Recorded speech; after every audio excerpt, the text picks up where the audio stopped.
So behaviors are shaped by the places where people spend their time. So for kids in schools and after school care programs, churches, for families it's in their communities and within the neighborhoods that they live in.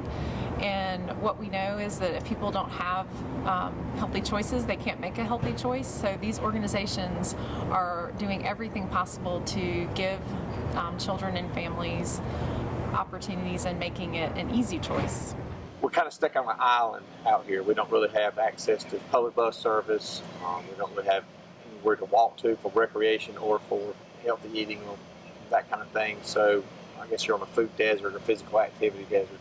The Stonecrest community is one of the Raleigh Housing Authority communities. It has apartment buildings, most of which are occupied by people who were considered in need of subsidy for their housing. We work with the at-risk population, and their access to things is not as great. So there are some needs there, and I could see, it's not across the board. None of our kids are exactly the same, but there are some. We've definitely seen it here, and we've seen part of the problem. So we want to help them.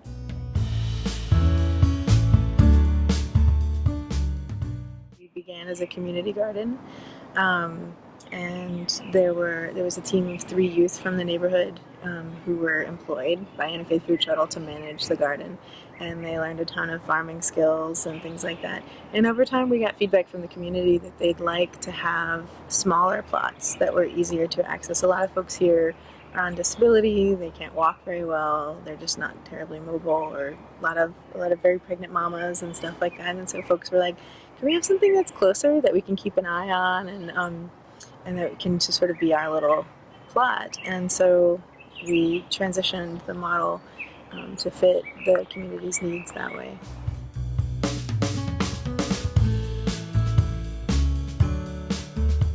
We've been working this year through the grant to try and provide, educate them on games that they can play with small pieces of equipment like a basketball. There are several things that have really worked out well, but I think the basketball court has ended up being a really good thing because almost every time I'm up here, even in the daytime, somebody's using the basketball court. It's just constantly in use, and it's people in the community coming in to use it.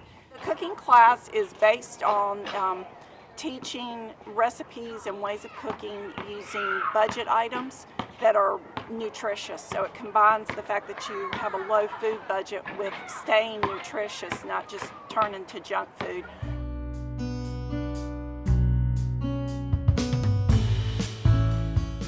Sure. We have done a lot with the HPAS grant. We've developed and implemented policies to make the agency as a whole focus on health and fitness.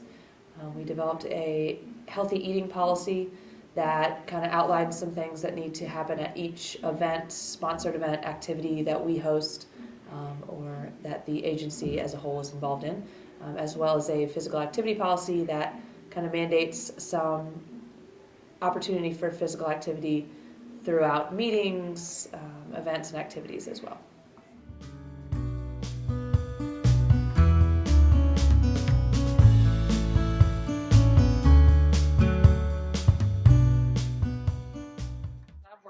Parks and Recs for almost 9 years, and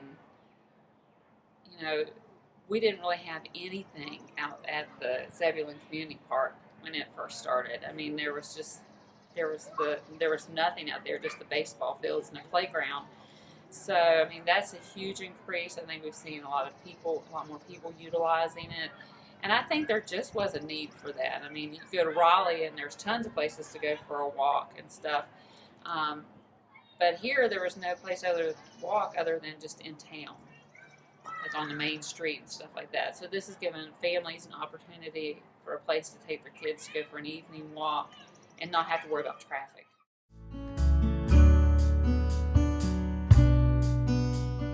My name is Ashley Hohenberger. I'm a youth development professional here at the Wake Forest Boys and Girls Club. I've had parents come up to me after leagues, after games, and say, my kid comes home and they want a healthy snack, not the bag of potato chips. So it's a great feeling knowing that it's impacting the kids. When I was at home, I'd probably be eating some chips or just popcorn. And now whenever I'm at home, I actually think about what I'm going to eat before I actually start shoving stuff in my mouth.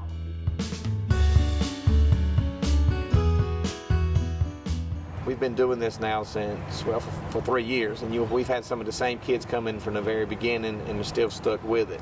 And the old saying is the kids vote with their feet, so if they like a program, they stick with it. So they tend to have stayed with it, and if they hadn't been doing this, they'd be sitting at home. We know that when people feel better, that they bring their best forward in other areas of their life, in school, in work, to their families, to their churches, to their community. And ultimately, that's why this work is so important.